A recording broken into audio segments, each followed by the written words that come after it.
Hi everyone. So for today's lesson we're going to be doing a time-lapse video. We're going to be doing this one between 10 and 15 seconds long. And for this one you're going to have to get it exactly between 10 and 15 seconds long, because once I explain how, there's no reason not to do it between those two times. So if you're recording in 30 frames per second, you're going to need between 300 and 450 images. We're going to be doing one picture per frame, so as long as you keep it between the 300 and 450, it will be between 10 and 15 seconds long. Now if you're recording at 24 frames per second, it will be between 240 images and 360 images. So just keep that in mind whenever you go out and take your shots. It has to be between those two numbers. So to get started, we're going to go into Premiere. We're going to click New Project. Make sure it's going to be in the location that you want it. I'm going to have mine just in a folder I called Timelapse. And I'm going to call the project Timelapse. There we go. And click OK. And the next thing you're going to want to do is go into your folder and find where all your images are at. There we go. And you'll notice on mine I have them sequenced properly. DSC underscore 0001 and then 0002, 0003, so on and so forth, all the way down to the bottom of 0300. Now the reason for that is whenever we hit Control A and bring them into our project, if they're sequenced properly, they're going to import into our project in order. And for a time-lapse to work properly, each image has to happen in sequential order. You can see here it ends at 300, scroll up to the top, begins at 1. Works out perfectly that way. So we're going to grab all of them, drag them into our timeline. You can see them all right here, but you can also see that it lasts for about 24-25 minutes. And like I said, it needs to be between 10 and 15 seconds. So to take care of that, we can click and drag and select all of them at once. Then right click and go to Speed Duration. And up here you can see duration and then a bunch of blue numbers.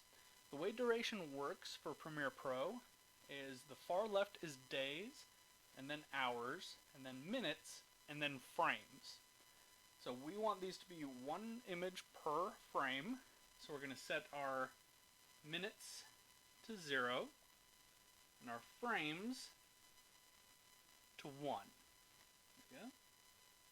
Alright, and the other thing we need to make sure we click before we hit OK is Ripple Edit Shifting Trailing Clips. The reason for that is whenever we change the duration to a shorter time, if it doesn't do the ripple, there's going to be a space where the rest of the time used to be in between each frame.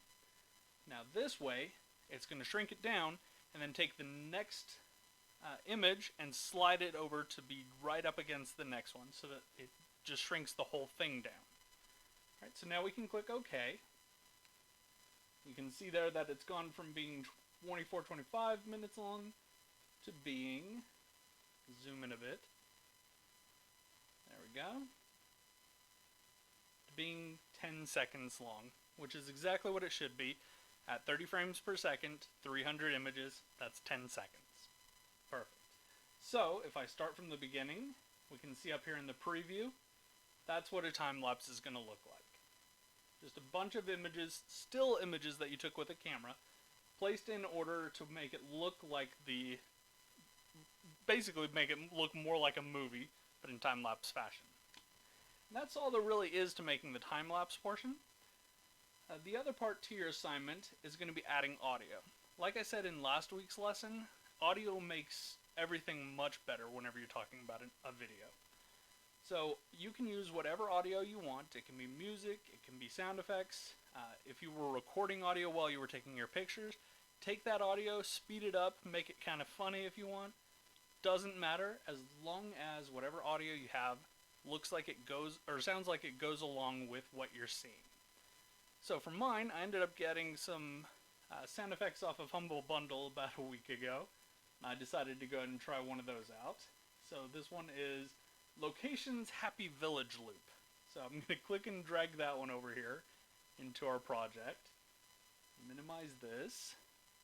Then you can just drag your audio into the first audio clip. And we're going to drag the timeline over. Right at the end there. Use our razor blade. Cut off all the excess audio.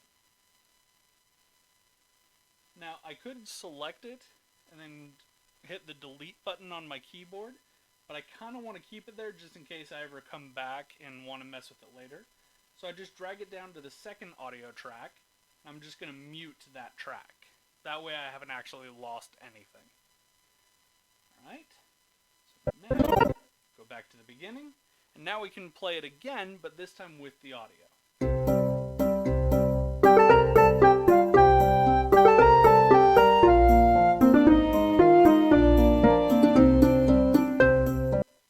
One thing you can notice is it's still trying to play even though we were done.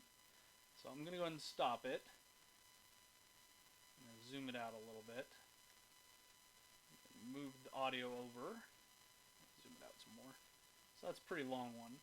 I'm actually just going to drag from the left and bring it all the way over.